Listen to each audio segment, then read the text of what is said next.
एक महत्वपूर्ण मुद्दे पर आपसे बात करनी है, क्योंकि सरकार की मानिए तो सब इतना चंगा है कि ढोल बज रहे हैं, नगाड़े बज रहे हैं, चकाचौंध है। जमीनी असलियत बड़ी अलग है। थोड़ा सा देश के हालात समझ लेते हैं, पिछले 2 महीने के हालात।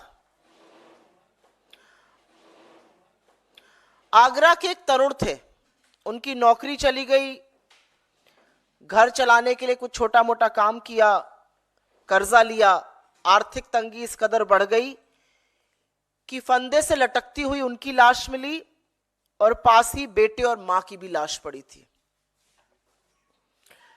जौनपुर के 42 वर्ष के रमेश बिंद थे, मजदूरी करते थे, काम नहीं मिल रहा था, उधार लेके खर्च चला रहे थे। वो शिकंजा कसता गया, आर्थिक तंगी बढ़ गई, कर्ज बढ़ता गया, उस बोझ के तले दब गए और अंततः गतवा फांसी के फंदे से झूल गए। पिछले हफ्ते ब्रजेश पाल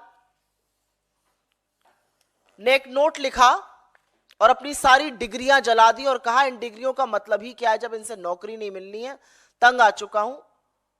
और उसके बाद उन्होंने खुदकुशी कर ली। इस देश में 7,000 से ज्यादा लोगों ने आर्थिक तंगी के चलते 2022 में आत्महत्या की है।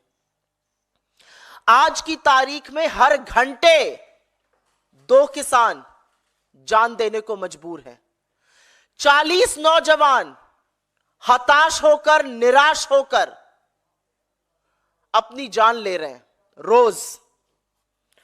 और ऐसे में मोदी सरकार आपको बताती है क्या बढ़िया चल रहा है, सब कुछ चकाचक है मामला। सरकार थोड़ा झूठ बोलती है तो चलिए हजम हो सकता है, लेकिन कुछ बातें ऐसी हैं कि गले के नीचे नहीं उतरती हैं। अब लगातार सरकार का नीति आयोग इस देश को और दुनिया को यह समझाने पर, यह सिद्ध करने पर तुला हुआ है कि नरेंद्र मोदी सरकार ने गरीबी का सफाया कर दिया है। ये जो लोग आत्महत्या कर रहे हैं, ये जो बेरोजगारों पर लाठियां बरसाई जा रही हैं, जो बेरोजगार सड़कों पे उतरे हुए हैं, ये देश के नागरिक थोड़े ही हैं, ये कोई छुट्टे जानवर हैं जो घूम रहे हैं। यही समझाना चाहती है सरकार। इस देश के नीति आयोग ने अब यह सिद्ध करने का बीड़ा उठा लिया है कि देश में गरीबी नहीं है। और एक बिल्कुल चौंकाने वाला आंकड़ा आया है जिसके चलते नीति आयोग ने, एनएसएसओ का यह आंकड़ा आया है, उसमें कहा है कि गरीबी 5% पर आकर टिक गई है। 5% पर गरीबी आ गई है, मतलब अब सिर्फ 7 करोड़ लोग गरीब हैं, बाकी माला माल है। और इसीलिए ये जो झूठ है ये गले के नीचे नहीं उतरता है। याद रहे कि 11 साल बाद ये जो उपभोक्ता व्यय, जो कंजम्पशन एक्सपेंडिचर का सर्वे है, 11 साल के अंतराल के बाद आया है। हर 5 साल पे आना होता है। 2017-18 का सर्वे सरकार ने कहा था क्वालिटी नहीं ठीक है, इसलिए विड्रॉ कर लिया गया था। असलियत यह थी कि नोटबंदी और एक फ्लॉड जीएसटी के चलते, गब्बर सिंह टैक्स के चलते वो 40 साल के सबसे निचले स्तर पर पहुंच गया था। तो वो दिखाने की हिम्मत नहीं थी सरकार की, इसलिए दिखाया नहीं गया था। अब चुनावी दौर है, चुनाव से प्रेरित सर्वे खूब दिखाई जाएंगे। उनमें से एक दिखाया गया है, ताल ठोक कर बोला जा रहा है 5% ही अब गरीब इस देश में रह गए हैं। लेकिन अगर इन्हीं की रिपोर्ट आप मान लीजिए, हम चलिए इस रिपोर्ट का खंडन ही नहीं करते, हम इसी रिपोर्ट पर चर्चा करते हैं।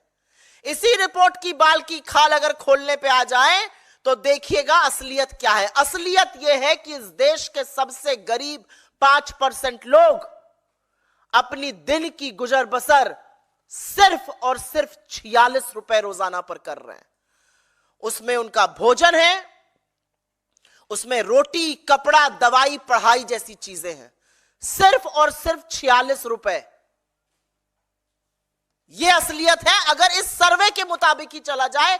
लेकिन सरकार उस सुर्खी को दबाना चाहती है, पर सच की वो ताकत है कि सच उभर कर निकल ही जाता है। यह सर्वे 2 चीजें सिद्ध करता है और अभी आंकड़ों के साथ आपको बता देती हूं क्या। यह सर्वे शहर और देहात के बीच की जो बढ़ती हुई खाई है, एक जो शहरी हिंदुस्तान और जो ग्रामीण हिंदुस्तान है, उसके बीच की जो बढ़ती हुई खाई है, उसको सिद्ध करता है। और यह सर्वे पूरी तरह से अमीरों और गरीबों के बीच में लगातार बढ़ते फासले को, जिसकी बात कांग्रेस पार्टी, जिसकी बात हमारे नेता राहुल गांधी, जिसकी बात हमारे अध्यक्ष श्री खड़गे जी लगातार करते हैं, अमीरों और गरीबों के बीच में बढ़ती हुई असमानता को, बढ़ते हुए फासले पर यह सर्वे, सरकार का यह सर्वे खुद मोहर लगाता है। अभी आपको 2 मिनट में समझा देती हूं। नमस्कार। दुनिया दी बेहतरीन कैथ लैब व्हाइट मेडिकल कॉलेज एंड हॉस्पिटल बुंग एस्टैब्लिश हो गई है। सीधा व्हाइट मेडिकल कॉलेज आओ, इलाज कराओ, सलाह रिया तोड़ा भरा, तोड़े दुख सुख हाजिर है। धन्यवाद।